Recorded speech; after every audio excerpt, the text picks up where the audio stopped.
हम मीनू झा प्रणाम करै छी समस्त मिथिलावासी के। आइ हम एकटा स्वर्गीय व्याधा जी के रचना, बहुत सुंदर ई रचना अछि और बहुत गोटे गेने छी रचना, और हुनकर रचना हुनका श्रद्धांजलि के रूप में अर्पित करै छी हम अपना स्वर से गाबि कऽ। आशा करै छी अहाँ सबके नीक लागत। धन्यवाद। जय मिथिला, जय मैथिली। सिनेहिया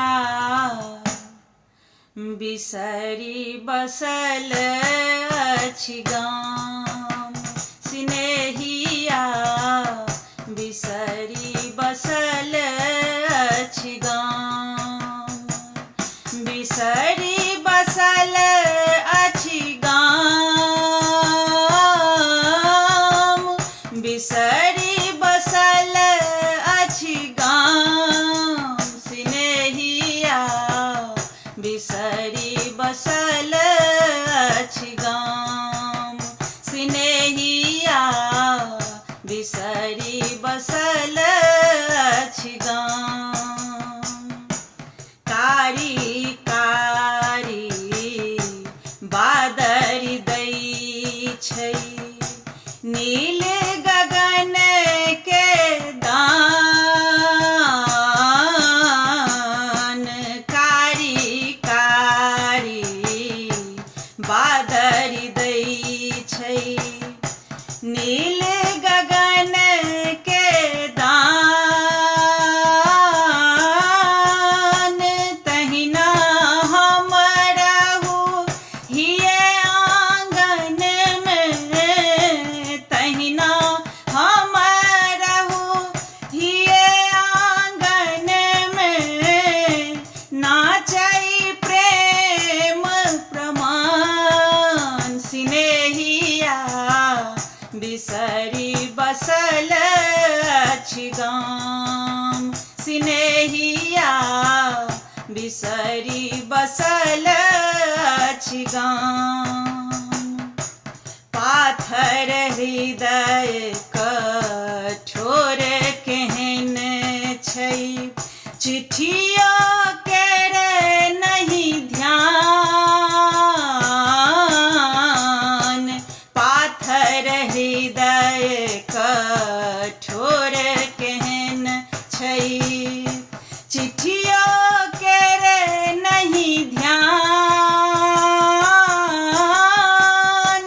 मोती सन आखर लिखलो पर, मोती सन आखर लिखलो पर, निर्दयिया बुझाए अकान, सिनेहिया बिसरी बसल अछि गाम, सिनेहिया बिसरी बसल अछि गाम।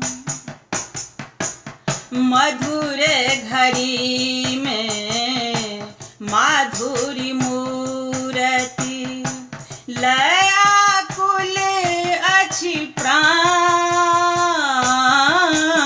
प्राण, मधुर घड़ी में माधुरी मूरति, लयाकुल अछि प्राण, प्रेम पवन सिंह कई अछि सदिखन, प्रेम पवन सिंह कई अछि सदिखन, जीवक कोन ठेकान, सिनेहिया बिसरी बसल अछि गाम, सिनेहिया बिसरी बसल अछि गाम। मुकुलित यौवन देखल कंतक, हियो ने आबै ध्यान, मुकुलित यौवन देखल कंतक,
बिसरी बसल अछि गाम स्नेहिया बिसरी बसल अछि गाम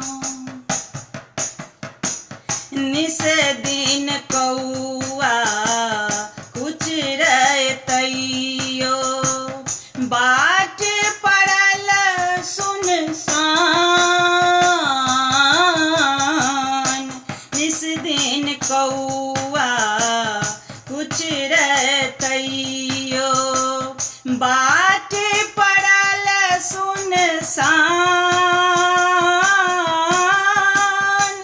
अंतिम समय पिया नहीं होता त्यागब प्राण निदान स्नेहिया बिसर बसल अछि गाम स्नेहिया बिसरी बसल अछि गाम मादक मन में प्रेमक बाती तेज बड़ाए आसमान मादक मन में प्रेमक बाती तेज बड़ाए आसमान